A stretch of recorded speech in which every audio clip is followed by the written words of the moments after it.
গত বছর শেষ হয়েছে কথা ধারাবাহিক। এই ধারাবাহিকের মাধ্যমে অনেকদিন পর ছোট পর্দায় ফিরে সকলের মন জয় করেছেন সাহেব ভট্টাচার্য। তার আর সুস্মিতাদের জুটি মেগা শেষের পরও দর্শকের মনে খুব কাছের। এখন তো সাহেব সুস্মিতা প্রেমের গুঞ্জনও জোরালো। আর তার মধ্যে খবর আবার নাকি ছোট পর্দায় ফিরছেন সাহেব, কিন্তু তার বিপরীতে কে? সুস্মিতা কিন্তু নন।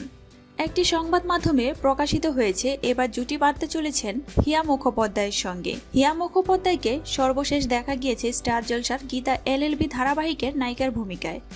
গীতা এলএলবিও 2025 সালেই শেষ হয়েছে। তারপর বেশ কয়েক মাস বিশ্রাম নিয়ে এই নতুন কাজে সাহেবের সঙ্গে জুটি বাঁধতে চলেছেন পদ্মার গীতা। তবে এই ধারাবাহিক নিয়ে এখনো কোনো আনুষ্ঠানিক ঘোষণা হয়নি। তাছাড়া এখনো ধারাবাহিকের লুক সেটও হয়নি।